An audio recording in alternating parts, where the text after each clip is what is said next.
বাংলাদেশে হিন্দুদের জন্য গলা ফাটিয়েছিলেন সাধু চিন্ময় কৃষ্ণ দাস, আর তাকে গ্রেপ্তার করে বাংলাদেশের সরকার। কিন্তু এইবার এই বিষয়টি শুধুমাত্র আর বাংলাদেশের মধ্যে নেই, মোদির ভারত এইবার কিন্তু সরাসরি সতর্ক করেছে বাংলাদেশকে। ভারতীয় আগ্রাসনের দিন শেষ, এটা ছাত্র জনতার নতুন বাংলাদেশ। বাংলাদেশের অন্তর্বর্তীকালীন সরকারের বিরুদ্ধে ভারতের একের পর এক ষড়যন্ত্র চলছে। এরই ধারাবাহিকতায় ইসকন নামক আরও এক ষড়যন্ত্রের প্রোডাক্টকে লেলিয়ে দেওয়া হয়েছে। ছাত্র জনতার নতুন বাংলাদেশকে অশান্ত করতে এবার বাংলাদেশের বুকে আঘাত করেছে ভারত। বহুদিন আগে থেকেই ধারণা করা হচ্ছিল ভারত তথাকথিত হিন্দু নির্যাতনকে পুঁজি করে বাংলাদেশের অভ্যন্তরীণ রাজনীতিতে হস্তক্ষেপ করবে। 1971 সালের মতো পরিস্থিতি বাংলাদেশের, এমন অজুহাত দাঁড় করাতে চাইবে তারা। এই বাংলাদেশ 1971 সালের বাংলাদেশ নয়, 2024 সালের ছাত্র জনতার নতুন বাংলাদেশ।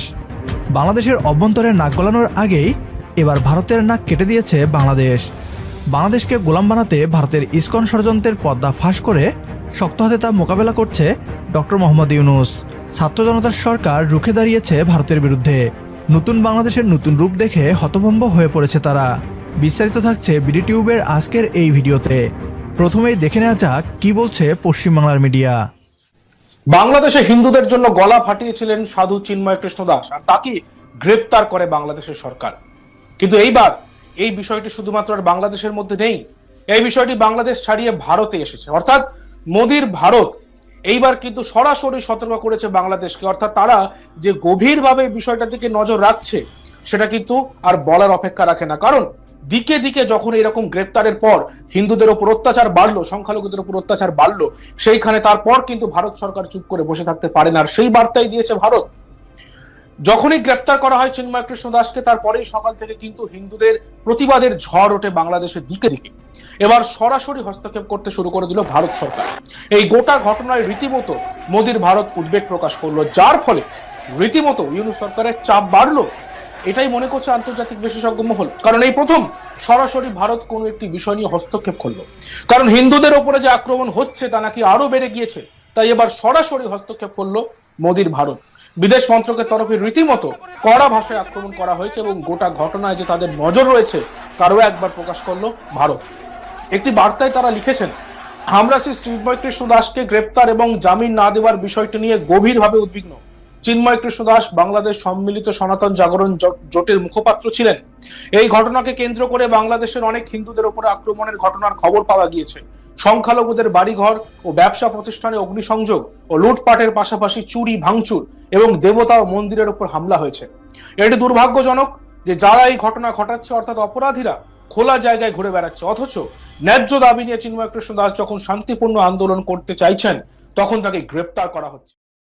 ভারত ভেবেছিল তাদের এই বিবৃতি শুনে ভয় কাঁপবে ডক্টর মোহাম্মদ ইউনূসের নেতৃত্বাধীন ছাত্র জনতার সরকার। সেই সুযোগ নিয়ে ভারত বাংলাদেশে আরও একবার সেনাবাহিনী পাঠিয়ে একটি স্যাটেলাইট রাষ্ট্রে পরিণত করবে।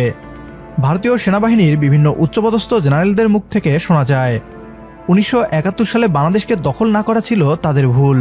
53 বছর আগের ভুলকে এখন তারা শুধরাতে চায়। ইসকন নামক জঙ্গি সংগঠনকে লেলিয়ে দিয়ে বাংলাদেশকে গোলাম বানানোর পরিকল্পনা ভারতের।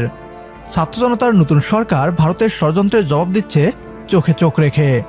এবার বাংলাদেশের অভ্যন্তরীণ বিষয়ে ভারতের নাক গলানো নিয়ে সরাসরি হুমকি ছাত্র জনতার নতুন সরকারের। চিন্ময় কৃষ্ণ দাসের গ্রেপ্তারের উদ্বেগ জানিয়ে যে বিবৃতি দিয়েছে ভারতের পররাষ্ট্র মন্ত্রণালয়, তার পাল্টা বিবৃতি দিয়ে বাংলাদেশ বলেছে যেভাবে বাংলাদেশের অভ্যন্তরীণ একটি বিষয় চিন্ময় দাসের গ্রেপ্তারের বিষয়টি নিয়ে কোনো মহল ভুলভাবে উপস্থাপন করছে, তাতে বাংলাদেশ হতাশ। ভারতের এইরূপ মন্তব্য বাংলাদেশের অভ্যন্তরীণ বিষয়ে হস্তক্ষেপের শামিল বলেও ভারতকে সতর্ক করা হয়েছে। ভারতকে স্পষ্ট বার্তা দেওয়া হয়েছে তাদের ষড়যন্ত্রকে সহ্য করবে না নয়া বাংলাদেশ। বাংলাদেশের হিন্দু মুসলিম ঐক্যের উপর ভারতের আঘাতকে মেনে নিবে না ছাত্র জনতা। জঙ্গি সংগঠন ইসকনকে নিষিদ্ধ করে সাম্প্রদায়িক সম্প্রীতি নষ্টের অভিযোগে আইনের আওতায় নিয়ে আসা হোক। আমাদের সাথে একমত হলে কমেন্ট বক্সে ইয়েস লিখে জানিয়ে দিন আমাদের। সেই সাথে ভিডিও শেয়ার করে দেখার সুযোগ করে দিন আপনার বন্ধুদের। পরবর্তী ভিডিও দেখার আমন্ত্রণ জানিয়ে বিদায় নিচ্ছি আজ। আল্লাহ হাফেজ।